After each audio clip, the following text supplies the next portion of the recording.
নমস্কাৰ। আজি দুটা শব্দৰ বিষয়ে আলোচনা কৰিব বিচাৰিছো। শব্দ দুটা আমি খুব সঘনাই আজিকালি ব্যৱহাৰ কৰোঁ আমাৰ ল'ৰা-ছোৱালীৰ ক্ষেত্ৰত। ধনীয়ে হওক বা দুখীয়াই হওক, শিক্ষিতই হওক বা অশিক্ষিতই হওক, গাঁৱলীয়া চহৰীয়া নগৰীয়া কোনো বাদ পৰি থকা নাই এই শব্দ দুটা ব্যৱহাৰৰ ক্ষেত্ৰত। আমি আমাৰ ল'ৰা-ছোৱালীক মৰমতে মাতিবৰ বাবে সেই শব্দ দুটা ব্যৱহাৰ কৰোঁ।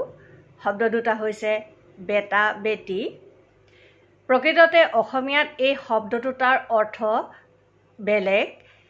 বেটা বেটি মানে হৈছে বন্দী বেটি, ধৰিঅনা, চাকৰ বা গোলাম ইত্যাদি অৰ্থতহে অসমীয়াত বেটা বেটি শব্দ দুটা ব্যৱহাৰ হয়।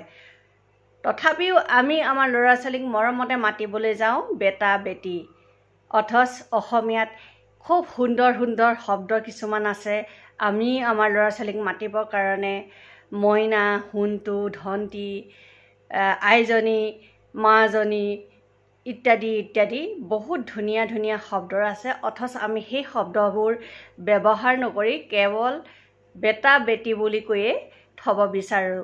এই শব্দ দুটাৰ সঘনাই ছ'চিয়েল মিডিয়াতো ব্যৱহাৰ হয়, আমি নিজে কোৱাৰ ক্ষেত্ৰতো ব্যৱহাৰ হয়।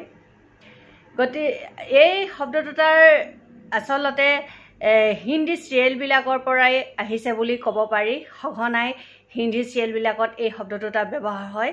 হিন্দীৰ ক্ষেত্ৰত বেটা বেটি শব্দ দুটা সঠিক ৰূপে ব্যৱহাৰ হয়, কিন্তু অসমীয়াত এই শব্দ দুটা সঠিক ৰূপে ব্যৱহাৰ নহয়।